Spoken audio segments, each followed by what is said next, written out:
যদি x square plus 4y square সমান 4xy হয় তাহলে এক্স ইস টু ওয়াই সমান কত হবে?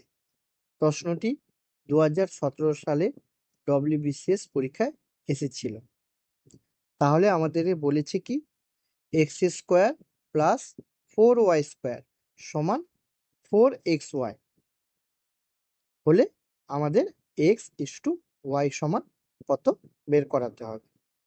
তাহলে আমাদের দেওয়া আছে x square plus 4y square সমান 4xy। এখান থেকে আমরা কি পাবো?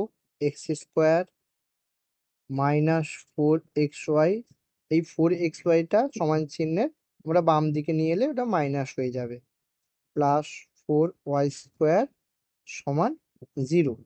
যেহেতু 4xy আমরা এই পাশে নিয়ে চলে এসেছি তার জন্য এই পাশে কিছু থাকবে না।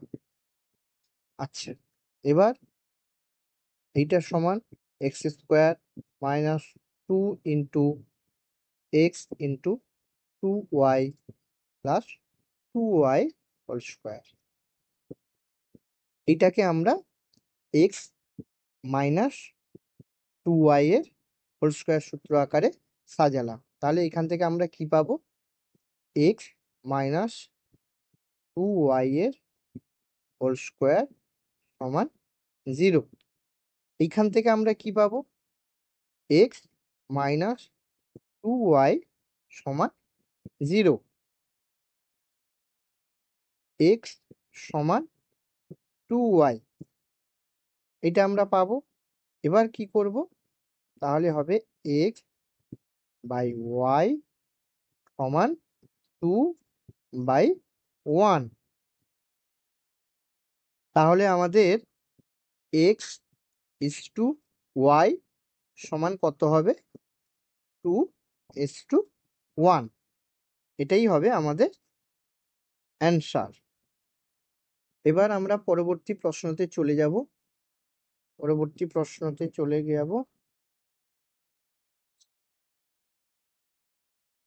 আচ্ছা, আমাদের কি বলেছে পরের প্রশ্নটা?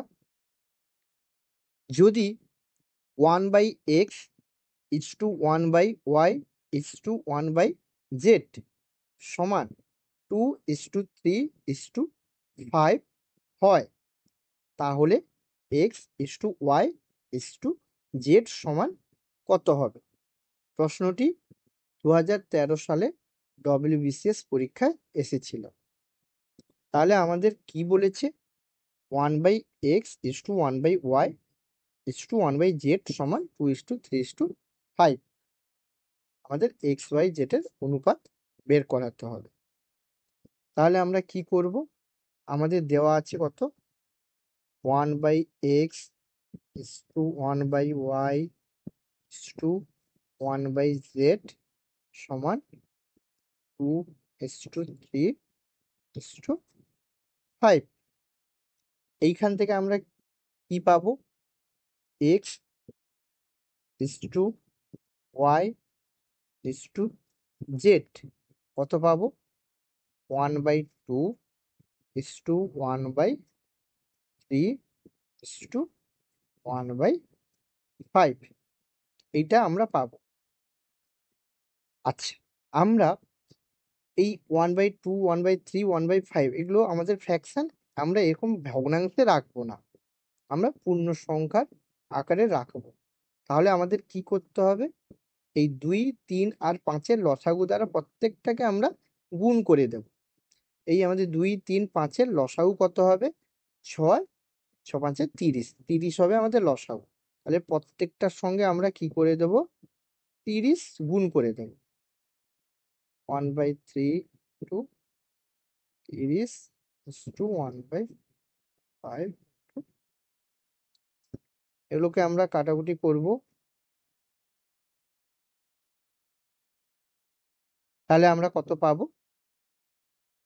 15:10 টু, আচ্ছা এটা ভুল হয়েছে, এটা আমাদের 6 হবে। এটা আমাদের তাহলে আমাদের বের করাতে কি বলেছিল, x is to Y is to Z করতে হবে।